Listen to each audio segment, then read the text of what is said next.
My hands trembled as I lit a cigarette for him.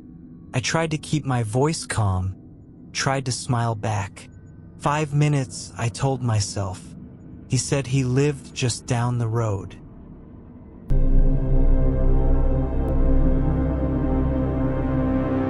Welcome to Dark Reddit, your late-night escape into eerie calm. I'm Alex, your voice in the dark and your guide through the unknown. This is podcast 32 Hours Descent into Whispered Stories and Sleepless Stillness. Tonight, we drift through chilling tales unearthed from Reddit's darker corners. Stories of strangers, shadows, and things that don't stay buried. Before we begin, find a quiet place. Dim the lights. Take one deep breath and close your eyes. You don't need to watch. You only need to listen. You're safe here. Let the night begin.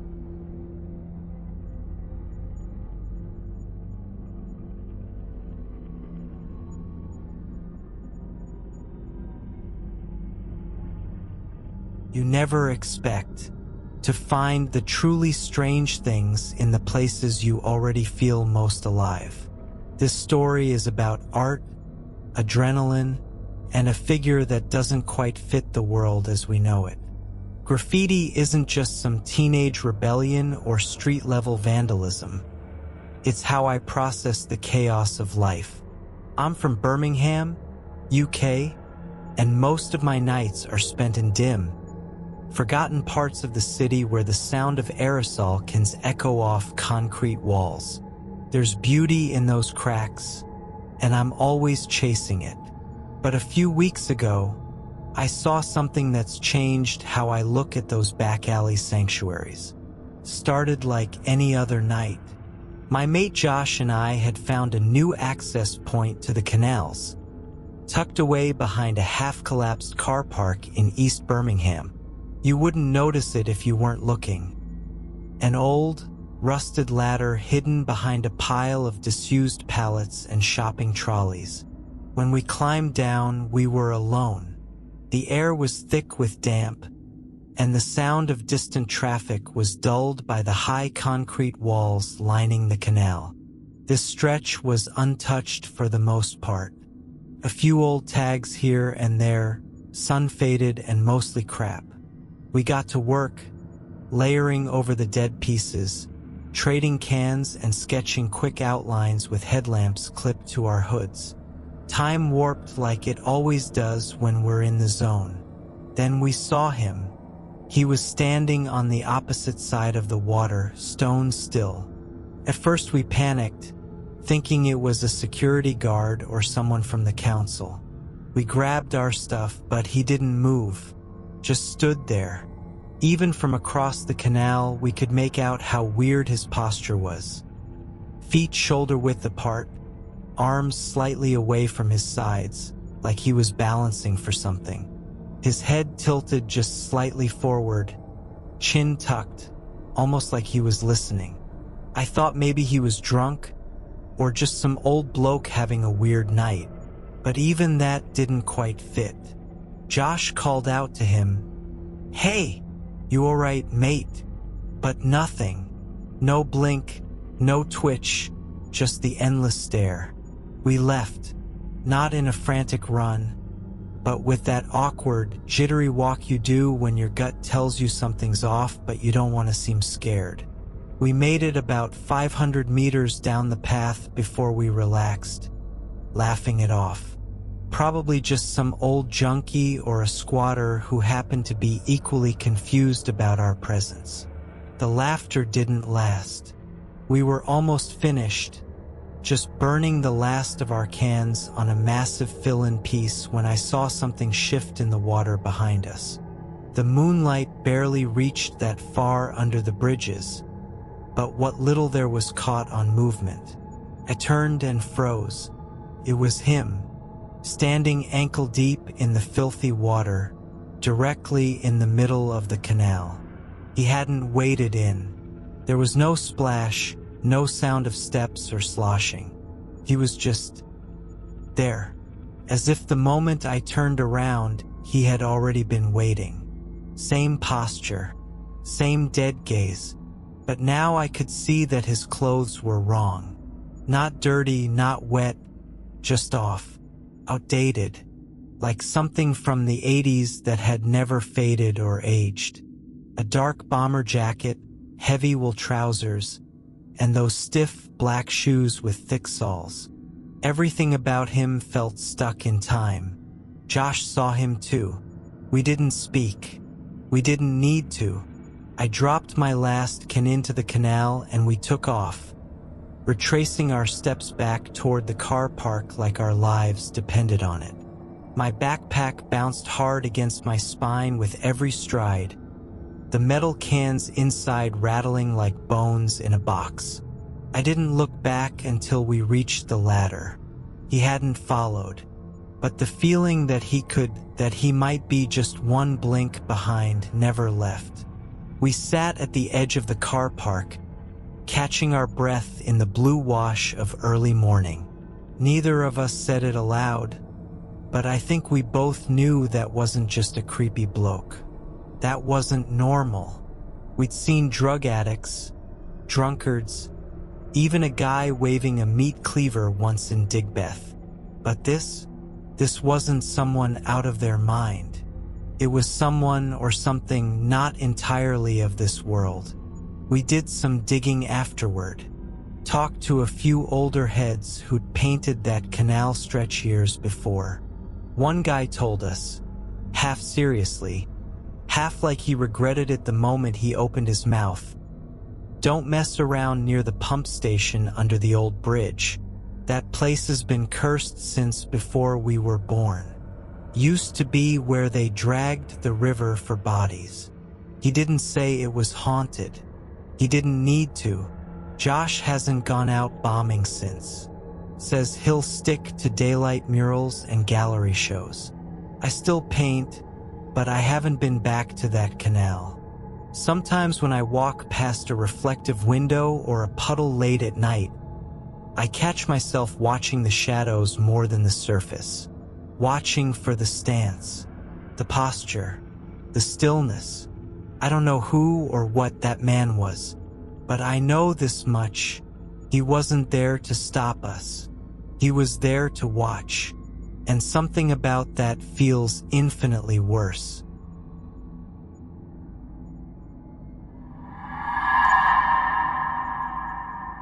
Some things take years to explain themselves. Others take your breath away in seconds. This story is about a shadowed memory, a black cat, and a strange smile that circled back 15 years later, on a face I knew but shouldn't have. I was 14 when I saw her for the first time, the girl behind the curtains. It was early evening, and the sun was slanting low through the dining room windows in that amber way it does in late September. I had just come in from school, dropped my bag by the stairs, and was heading toward the kitchen for a snack. But first, I passed through the dining room, and that's when I saw her. She was standing very still, partially obscured by the long white curtains that hung by the window. It wasn't unusual. My little sister, Kara, was always playing hide and seek or pretending she was a spy. I was used to her sneaky behavior, her games. So I said, "Hey, Kara, what are you doing?" The figure turned slowly, like she had been waiting for me to speak. Only it wasn't Kara. The girl was about the same age. 8, maybe 9. But her eyes were darker, almost too dark, and her skin had an ashen tint like she hadn't been in the sun for a long time. She was holding a black cat in her arms, cradling it gently, and she smiled at me. Not mischievous, not playful, just expectant. As though she was waiting for me to realize something, to say something that I was supposed to remember but hadn't yet. And then she was gone. She didn't fade or flicker. She vanished instantly. One blink, and the curtains swayed ever so slightly in the spot where she had stood. My stomach dropped, and I remember the cold rush that hit me like I jumped into ice water. I screamed, ran straight to my mom, breathless, shaking, unable to string a full sentence together. Girl curtains, not Kara, black cat. Now, you have to understand something about my mom. She doesn't laugh off the weird stuff like other parents. She's never been one to say, "It was just your imagination." No, she's the kind of woman who believes that not everything has an explanation, and not everything needs one. So when I told her what I saw, she just held me for a minute, then said softly, "Well, I believe you. These things happen. Don't be afraid of it, but pay attention. Sometimes the answers come later." 15 years passed. I grew up, moved out, got married. Life settled into its steady rhythm. Job, bills, birthdays, everyday noise. My wife and I had 2 daughters. Lily is the oldest. She just turned 8. And Harper is 2, a wild little blur of curls and peanut butter fingers. We bought a house in the suburbs. Nothing special, but warm and happy. Life was good. And then last week happened. I had just come home from work, tossed my keys in the bowl by the door, and walked into the living room. The sun was setting, same kind of light as that day 15 years ago. Lily wasn't in her usual spot on the couch, and the house was unusually quiet. Too quiet. That's when I saw her, partially hidden behind the living room drapes, standing so still. My heart stopped. It was like déjà vu with a slap to the chest. I said, "Lily, what are you doing?" She turned and smiled. She was holding Shadow, our family cat. A sleek, sleepy black fluff ball that normally hid under furniture when anyone was standing up. But there he was, calm in her arms. And the way she looked at me, that same expectant smile, like she'd been waiting years for me to catch up. Couldn't breathe. I didn't say anything more, just stood there, frozen, as she slipped past me toward the kitchen like nothing unusual had happened. But inside, my whole world had flipped on its head. It was her, the girl I saw when I was 14. But this time she didn't vanish. This time she was my daughter. I sat down on the couch, my legs suddenly too weak to trust. I stared at the spot where she had been standing. The late sunlight caught the curtain fabric, making it shimmer faintly like water. Later that night, after the kids were in bed and the house was dark except for the flickering light of the TV, I called my mom. I didn't even get through the full story before she said, "Well, there you go. Mystery solved." Just like that. No shock. No questions. I pressed her. "You knew this was going to happen?" She hesitated. "Not exactly, but I've always had the sense that what you saw that day wasn't a ghost. It was something folded, something ahead of its time. I didn't understand. Still don't fully. But I'm starting to get it, I think. What if time isn't as straight as we think? What if emotions, love, fear, curiosity, can echo backward, not just forward? What if some moments are so strong, so pivotal, they find a way to bleed into the past to prepare us for the future? What I saw at 14 wasn't a spirit. It wasn't a warning or a haunting. It was a glimpse, a moment sent ahead or maybe behind to a boy who wasn't ready to understand, but would be one day. And when that day came, the mystery didn't vanish with a scream or a shudder. It smiled at me and walked into the kitchen for a juice box. The black cat? Still a mystery, but shadows sleeping soundly at Lily's feet tonight. And I'm no longer afraid of what I saw all those years ago. I think I was supposed to.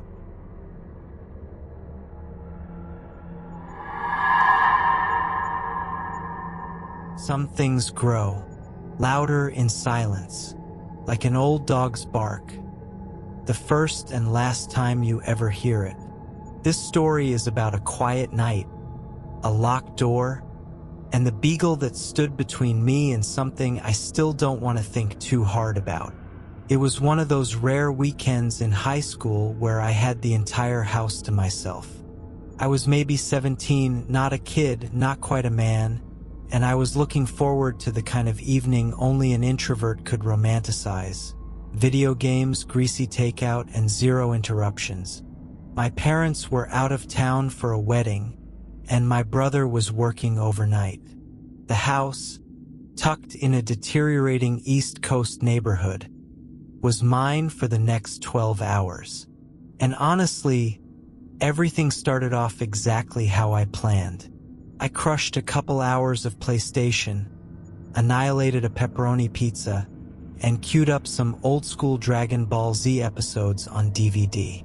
My beagle, Cecil, lay sprawled across my lap, snoring like an old engine. He was ancient by then, graying slow, more of a stuffed animal than a guard dog. We'd had him since I was a kid. Never barked, never even really growled. Just liked to sleep and occasionally beg for food. Around 1 a.m., I was drifting off on the couch, full and content.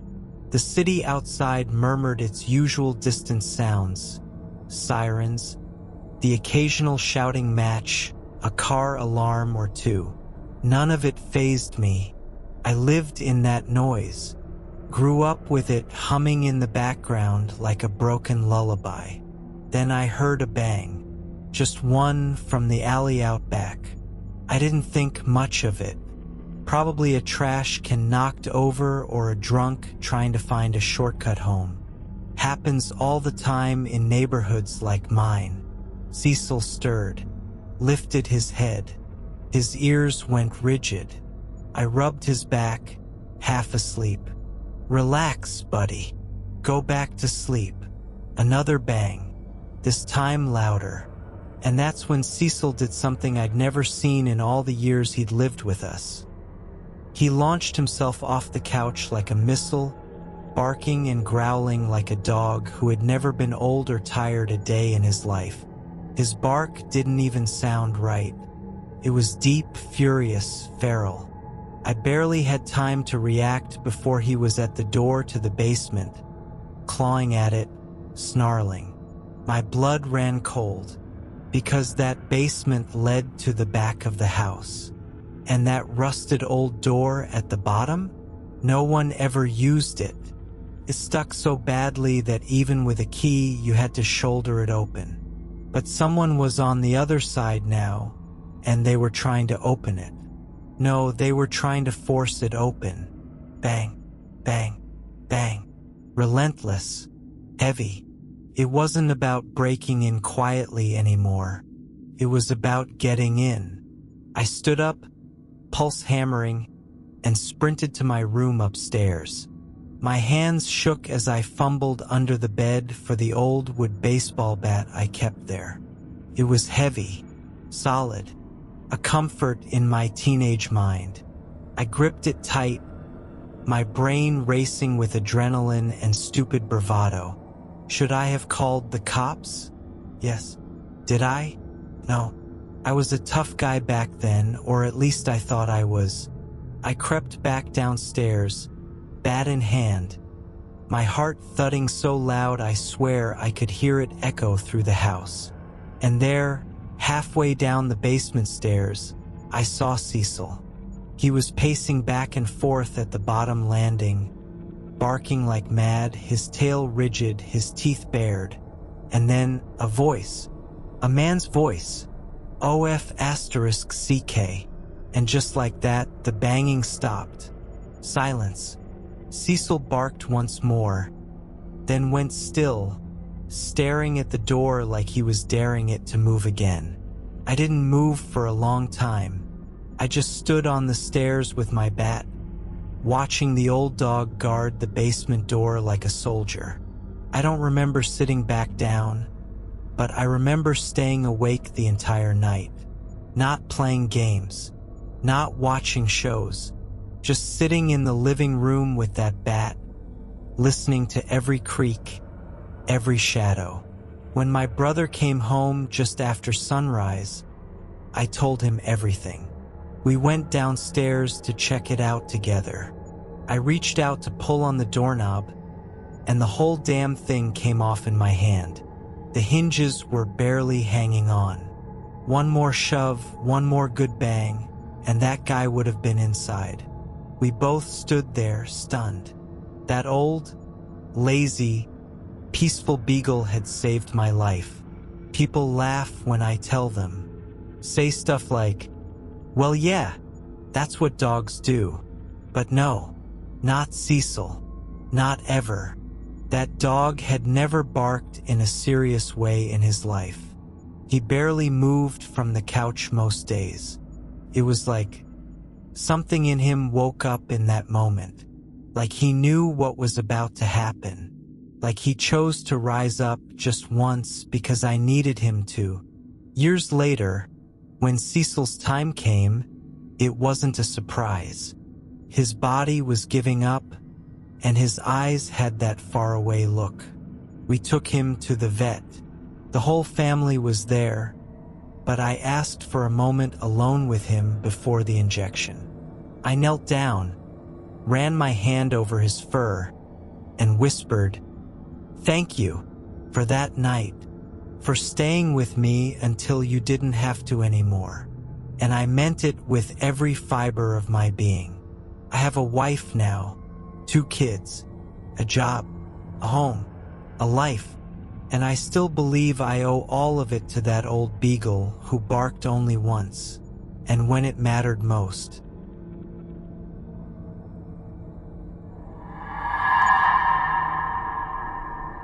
Sometimes the scariest part of being alone is realizing you're not.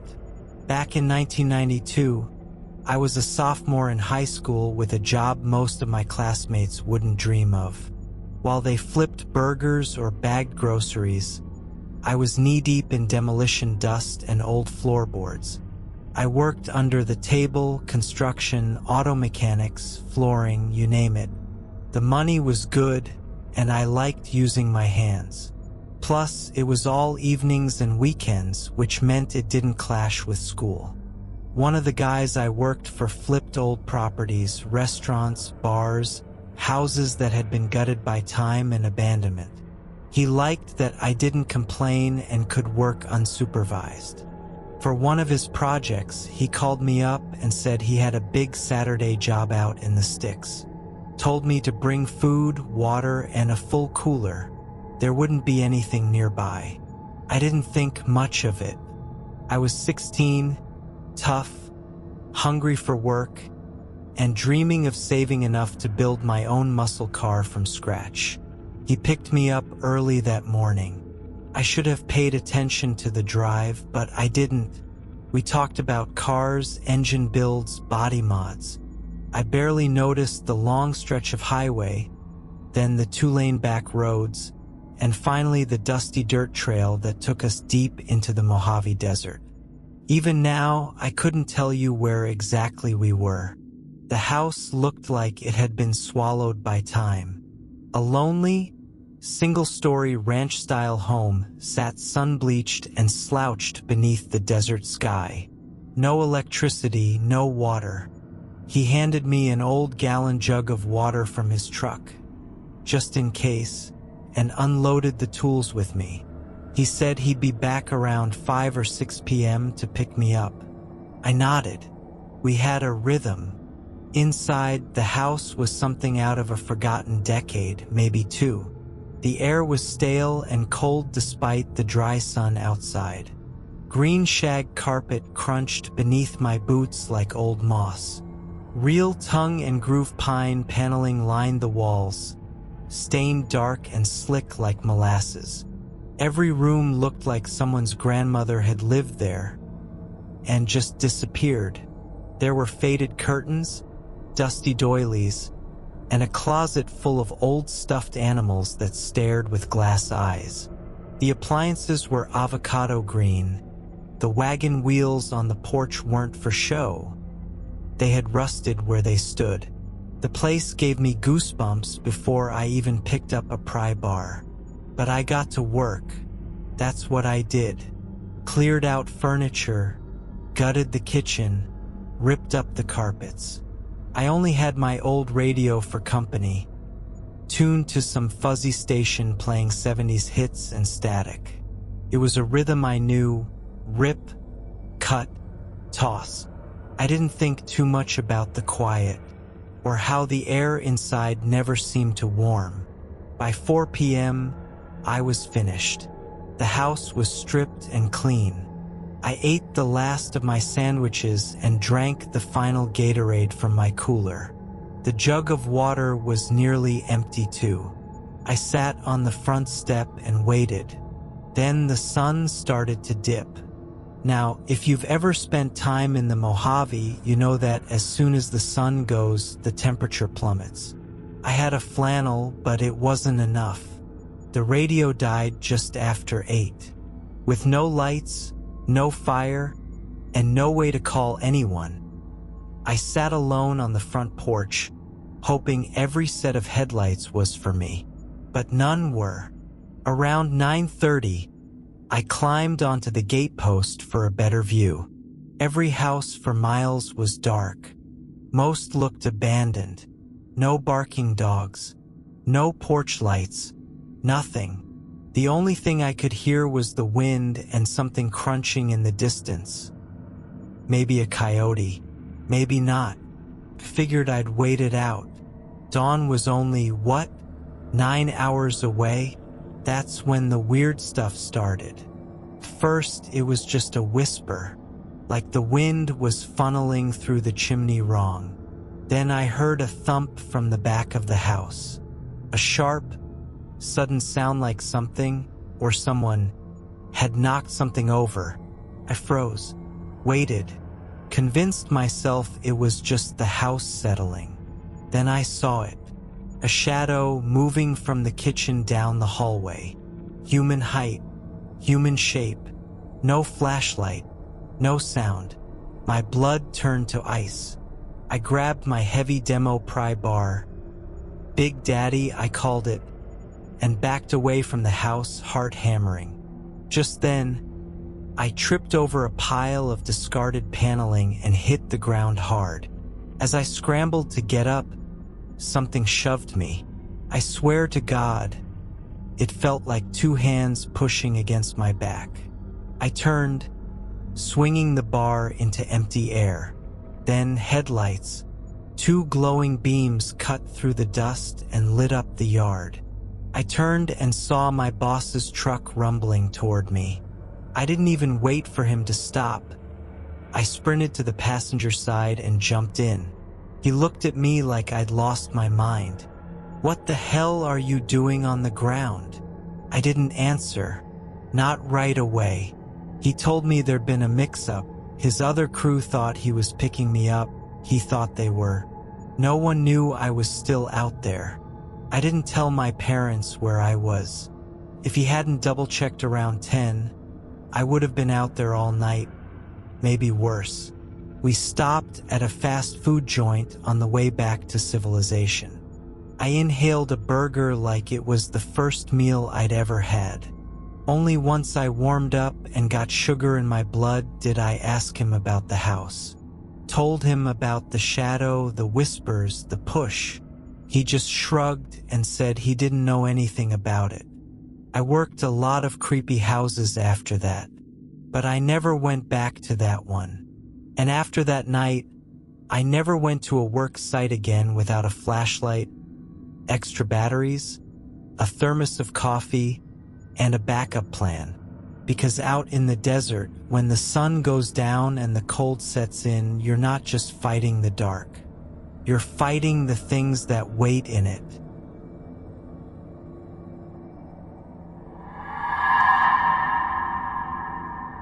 He told her, if she didn't get home in an hour, he'd kill me.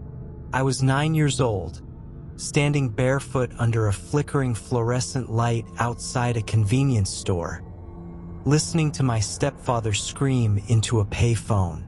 The words hit me harder than any belt or fist ever could. But let me back up.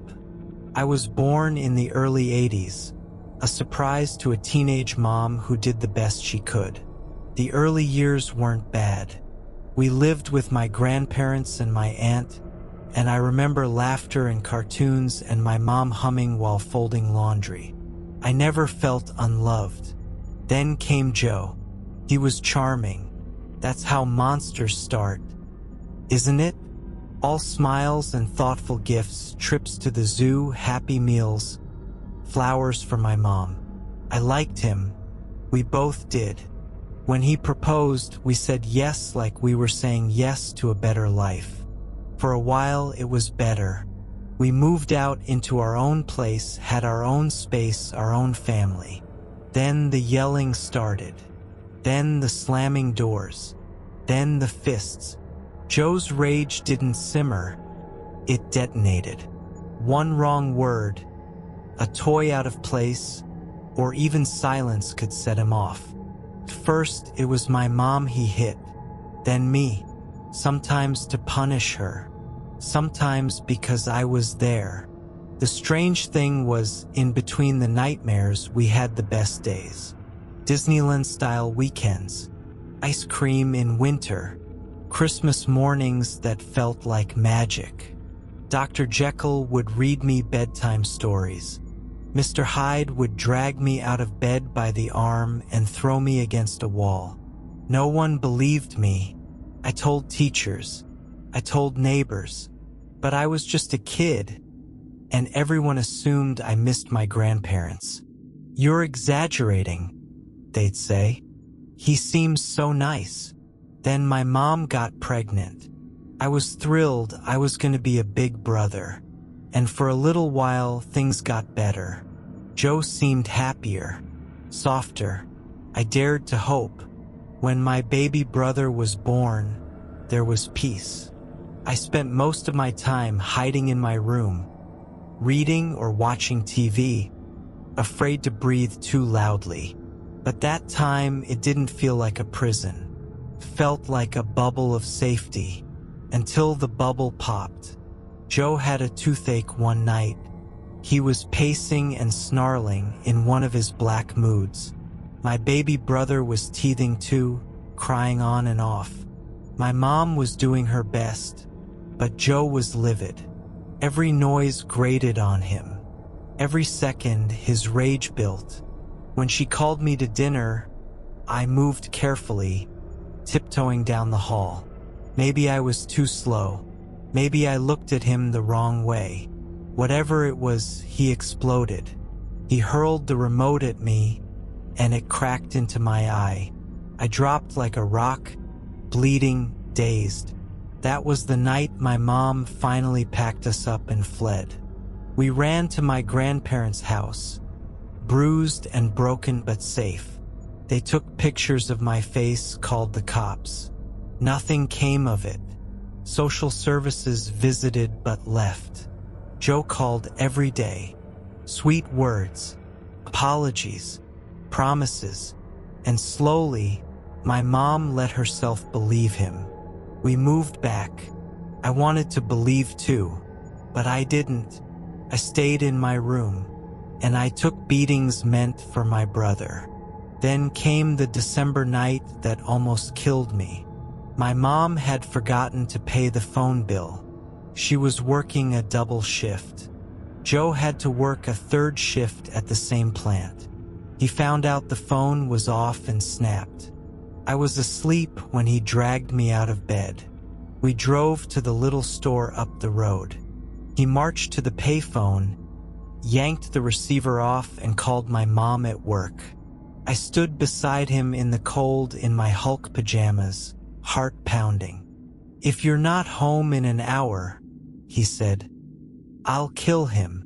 The words were flat, not shouted, just spoken. Back at the house, I went to my room like I always did. Joe paced, ranted, then he came in. The belt was first, my back, my legs, then my arms as I tried to cover myself. He picked me up and slammed me against the wall. The chin cabinet came down on me with a crash. Then a broom, over and over. I don't remember how long it lasted. Hours, maybe. At some point, he got dressed for work, stood over me and said, "If you go to school tomorrow, I'll beat you worse when you get home." He didn't know what I knew. School was my only chance. The next morning, I couldn't even change out of my pajamas. I was swollen, bleeding, dizzy. I limped barefoot to the bus stop, flinching with every step. When the bus driver saw me, she didn't hesitate. She helped me on and drove straight to the school. No route, no stops, just straight to help. Then everything happened fast. Teachers, nurses, police, social workers, questions I could barely answer. They took me to my grandparents, this time for good. My mom didn't leave Joe right away. Took more time, more pain. But eventually she did. She met someone good, kind. She healed. So did my brother. And me? I found out later Joe's parents and sister had died in a plane crash when he was 5, raised by abusive relatives. A childhood torn to shreds. It didn't excuse what he did, but it explained it. Years later, I found him on social media. He had gotten help, therapy, medication. He wasn't the same man. And I did something some people will never understand. I forgave him. I didn't forget. I didn't pretend it didn't happen. But I let go of the rage that had eaten at me since I was 5 years old.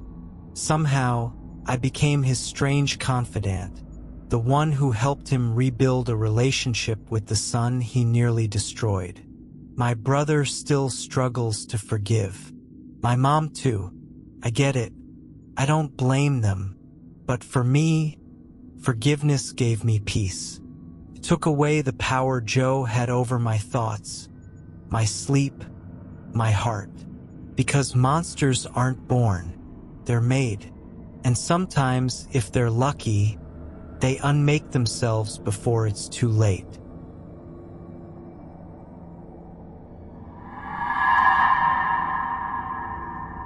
He told her, if she didn't get home in an hour, he'd kill me.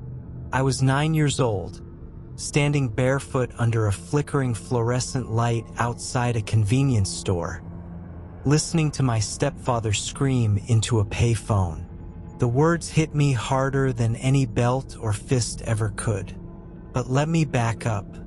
I was born in the early 80s, a surprise to a teenage mom who did the best she could. The early years weren't bad. We lived with my grandparents and my aunt, and I remember laughter and cartoons and my mom humming while folding laundry. I never felt unloved. Then came Joe. He was charming.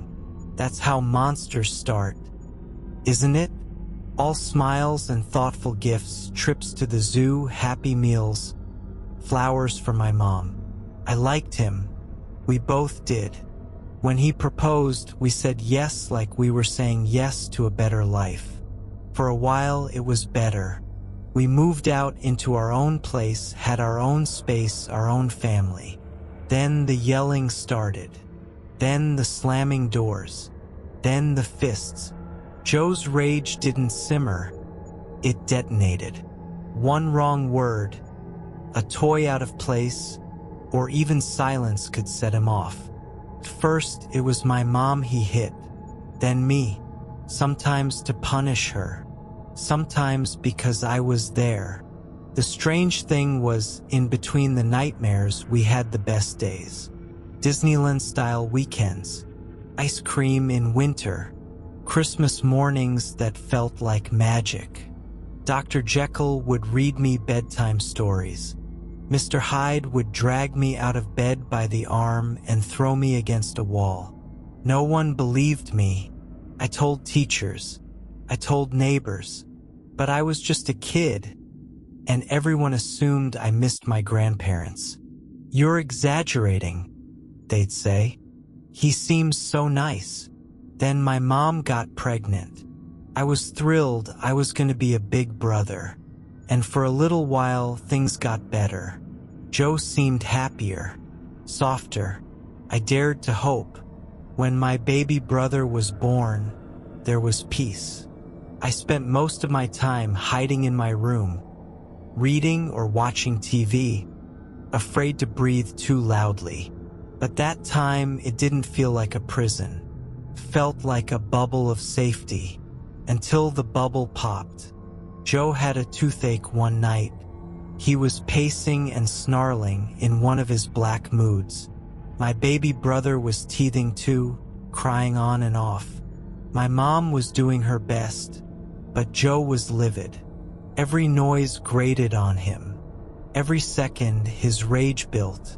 When she called me to dinner, I moved carefully, tiptoeing down the hall. Maybe I was too slow.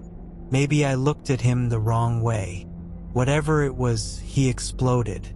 He hurled the remote at me, and it cracked into my eye.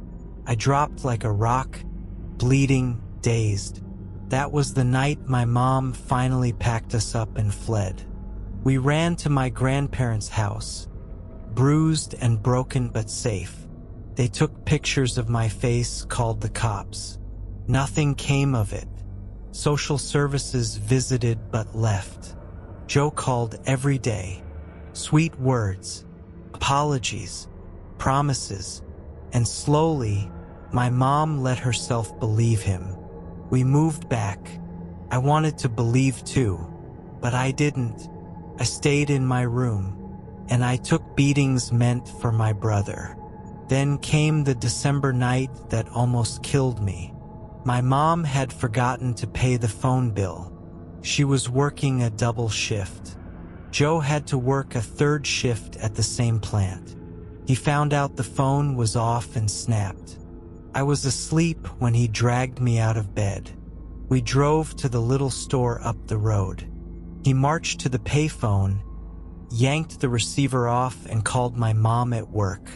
I stood beside him in the cold in my Hulk pajamas, heart pounding.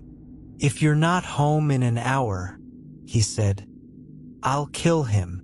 The words were flat, not shouted, just spoken. Back at the house, I went to my room like I always did. Joe paced, ranted, then he came in. The belt was first, my back, my legs, then my arms as I tried to cover myself. He picked me up and slammed me against the wall. The chin cabinet came down on me with a crash. Then a broom, over and over. I don't remember how long it lasted. Hours, maybe. At some point, he got dressed for work, stood over me and said, "If you go to school tomorrow, I'll beat you worse when you get home." He didn't know what I knew. School was my only chance. The next morning, I couldn't even change out of my pajamas. I was swollen, bleeding, dizzy. I limped barefoot to the bus stop, flinching with every step. When the bus driver saw me, she didn't hesitate. She helped me on and drove straight to the school. No route, no stops, just straight to help. Then everything happened fast. Teachers, nurses, police, social workers, questions I could barely answer. They took me to my grandparents, this time for good. My mom didn't leave Joe right away. Took more time, more pain. But eventually she did. She met someone good, kind. She healed. So did my brother. And me? I found out later Joe's parents and sister had died in a plane crash when he was 5, raised by abusive relatives. A childhood torn to shreds. It didn't excuse what he did, but it explained it. Years later, I found him on social media. He had gotten help, therapy, medication. He wasn't the same man. And I did something some people will never understand. I forgave him. I didn't forget. I didn't pretend it didn't happen. But I let go of the rage that had eaten at me since I was 5 years old. Somehow, I became his strange confidant, the one who helped him rebuild a relationship with the son he nearly destroyed. My brother still struggles to forgive. My mom too. I get it. I don't blame them. But for me, forgiveness gave me peace. It took away the power Joe had over my thoughts, my sleep, my heart. Because monsters aren't born, they're made. And sometimes, if they're lucky, they unmake themselves before it's too late.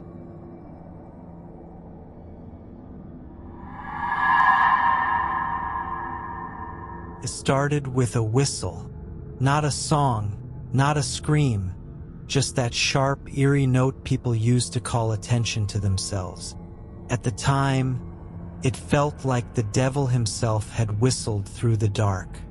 In the early 2000s, I was 20, free for the first time in my life, working a 9 to 5 and proud of my own little apartment.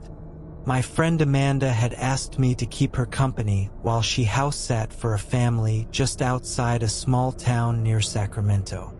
A week alone in the country was enough to make her twitchy, so I agreed to spend the night. We'd both grown up in areas where you locked your doors at 6 p.m., and the idea of being a young woman alone, miles from the nearest neighbor, wasn't cute, just creepy.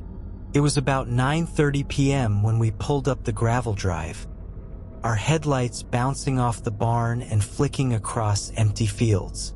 We'd grabbed burgers on the way, but the animals, cats, a donkey, a horse, and 10 jittery rabbits, needed food first. The house was one of those sprawling ranch styles with too many rooms, too many dark corners, and absolutely no curtains. Not even in the bathroom. I remember thinking how exposed it all felt, like living inside a fishbowl in the middle of nowhere.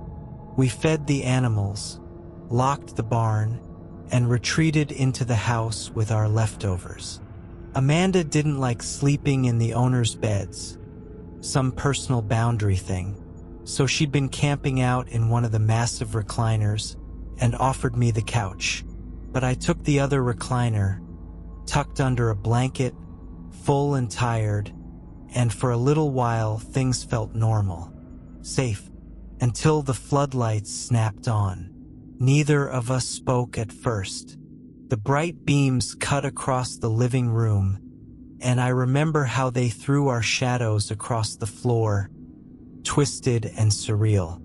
Amanda whispered, "Maybe it's one of the cats." We both knew it wasn't. Then came the crunch. Slow, deliberate footsteps on gravel. I slipped off the chair and dropped to the floor, dragging my blanket with me like some kind of security shield.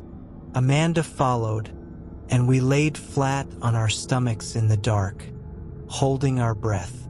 A few seconds later, bang! The alarm screamed to life. The lights outside flared on again. I've been scared before, sure, but this was different. Primal. I couldn't think straight, couldn't breathe. Amanda was crying. I was shaking. I crawled to the security keypad by the front door and hit the assistance button. Nothing happened. It was just us. The screen read, "Patio 1 of 2 open."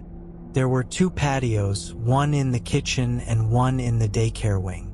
I didn't know which was open. Didn't want to know. Amanda said there were phones in the kitchen and the parents' bedroom. Neither was close. and neither of us had a working cell phone with us. In 2001, minutes were gold and texts were 10 cents apiece.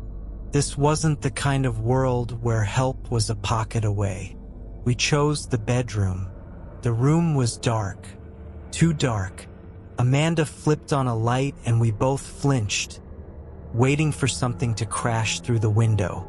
Nothing did, but I still remember the way every shadow seemed to breathe. There were no closet doors, just open space filled with hanging clothes. No curtains. No phone. We found the cordless phone base, but no handset. Amanda reached for the locate phone button and I hissed, "Yeah, hit that so the guy inside can bring it to us." I was trying to be sarcastic, but my voice was shaking so badly it barely came out. She found a golf club by the bed and handed it to me like it was Excalibur. I would have preferred a bat or a gun or an actual army, but a 9-iron would have to do. We crept back to the kitchen, checked the patio door, it was locked. I grabbed a dull kitchen knife and tried not to cry. The phone was on the wall, one of those coiled cord dinosaurs. Amanda dialed 911. Then we heard the whistle again. Outside, right by the kitchen window. I stood perfectly still. The light made it impossible to see out, but anyone out there could see us perfectly. I felt naked, spotlit, like prey. Amanda told the dispatcher we didn't know the address. The woman, clearly irritated, asked how we expected help without it. When Amanda handed me the phone, I begged her to trace the call. She hung up on us. That's when the second bang happened. A metallic crash just outside the kitchen. Amanda broke down, sobbing. I tried to keep it together. I called 411 and begged them to connect us with the local police department. They did, and the officer who answered stayed on the line while we huddled near the phone, every nerve on fire. Then another whistle, followed by the motion lights flashing on again. The officer told us help was coming. When we opened the front door, a squad truck was creeping up the drive, 2 officers walking beside it with shotguns, scanning the fields. They didn't find anyone inside, but one officer said the horse in the barn was spooked, and he had nearly been kicked. They mentioned that the daycare patio door hadn't been forced open, just blocked with a broom handle to stop it from sliding too far. It was enough. We left, locked the bottom door, and drove straight to Amanda's mom's house. We collapsed into sleep like dead things. The next day, Amanda returned to feed the animals with her sisters. Later, she called me at work, her voice hushed and shaking. There were footprints in poop on the carpet, she said. I tried to dismiss it. Maybe the officer who checked the barn? But then she said, all the rabbits. Someone tied their legs together with twine. All 10. There was more. A pizza flyer had been ripped from the fridge. On the back of the remaining coupon, in slanted handwriting, was one word: lucky. She never went back after that. Neither did I. No one was ever caught. No one ever called us with an update. But some nights, when I hear a whistle on the wind, or when a motion light flickers on, I remember that ranch house, and I wonder just how close we really came.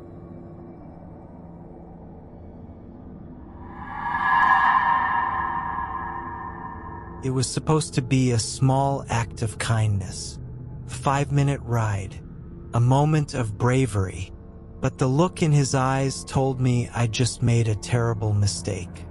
I grew up in a rural town where most folks still leave their doors unlocked and nod at each other on the road.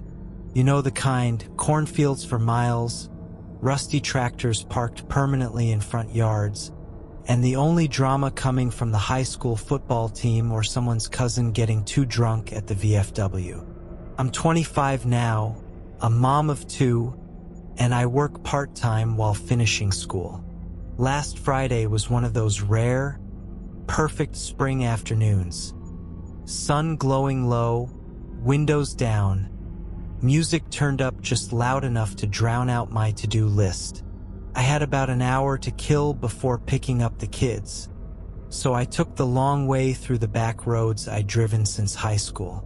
The kind that zigzag between farms and woods, where cell signal goes to die and the only traffic you see is a tractor or the occasional deer. That's when I saw him. He was walking along the shoulder with his thumb out. Late 30s, maybe early 40s, wiry frame, sun-leathered skin.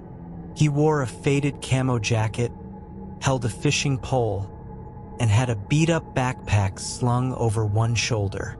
He didn't look dangerous at first glance. More like someone who'd had a hard life and just wanted to get to the creek before sunset. Still, I drove right past. My gut twisted with guilt almost immediately. I thought about what I'd want if the roles were reversed. Then came the dumb bravado. I'd been working on this self-improvement kick lately, trying to face things that scared me instead of shrinking from them. And what was braver than picking up a hitchhiker? People used to do it all the time before the world turned to shit, right? I made a loop around an old tractor trail, took a deep breath, and came back. He was still walking. I slowed and pulled over. He climbed in like he'd been expecting me, like this was always going to happen. As soon as the door shut, I knew I'd made a mistake. He smelled like sweat and something rotten. His eyes were darting, bloodshot, and glassy. And the way he looked at me, God, I'll never forget that. Like I wasn't a person. Like I was meat. Thanks, he said, grinning. Name's Wayne. My hands trembled as I lit a cigarette for him. I tried to keep my voice calm, tried to smile back. 5 minutes, I told myself. He said he lived just down the road. He didn't stop talking the entire time, about how he lost his license after a few DUIs, how he was staying with an old man who didn't want to come out fishing, how he hated walking alone. Then came the part where he started inviting me to hang out sometime. Told me I should come back tomorrow and drink with him. I laughed it off, told him I had kids, a boyfriend, a busy life. Lies. Anything to make him see me as off limits. When we pulled up to his house, my stomach dropped. It was less a house and more a shack, sagging into itself and surrounded by a graveyard of rusting cars.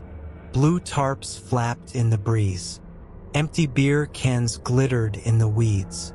This wasn't a home, it was a hiding place. He got out but leaned back in. You sure you don't want to come in for just a minute? Got cold beer and shade. No, I really gotta go, I said, forcing a smile. He watched me as I drove away, still smiling. By the time I got home, the adrenaline had faded, replaced by a bizarre sense of pride. I faced a fear, right? Nothing happened. I was fine. Then Monday came. My instructor casually dropped the bomb while we were chatting before class. Did you hear someone got stabbed to death down by Holloway Road over the weekend? I felt something shift in my chest. Holloway Road was where I'd dropped off Wayne. I laughed nervously and said, "That's weird. I actually picked up a hitchhiker down that way Friday. His name was Wayne, I think." 15 minutes later, I was on Facebook during break and saw his mugshot. Wayne. The caption hit me like a brick to the stomach. TBI has arrested Wayne Miller for the murder of an unidentified male over the weekend. Victim was stabbed multiple times in the lungs and bled out on the scene. The suspect was apprehended without incident. The house in the photo, that same shack I had dropped him at. I felt my body go cold. I read on. There was no old man living with him, no fishing trip. It was all a lie, and I had delivered him to the scene, probably before or even after he killed someone. I don't know what's worse. I kept thinking about the smell, the darting eyes, how he looked at me. If I hadn't played my part just right, hadn't been polite, hadn't laughed at the right moment, would I have ended up the same way? A body in a shed, bleeding out onto the floor? Later that day, I picked my kids up like nothing had happened, smiled at their teachers, cooked dinner, but I kept hearing his voice in my head, asking me to come inside. I saw his face in the rearview mirror, smiling like he had all the time in the world. This town isn't a place for horror movies, but that day, for 5 minutes, I was in one. I'll never forget it, and I swear to God, I will never pick up a hitchhiker again.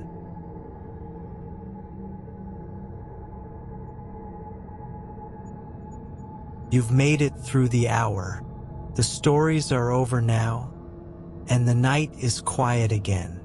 Let the silence soothe you. Whatever followed you from the tales, leave it here. You're safe, you're calm, and you're already drifting deeper into rest. If you enjoyed these stories, consider subscribing to Dark Reddit for more nightly chills. Until next time, sleep well.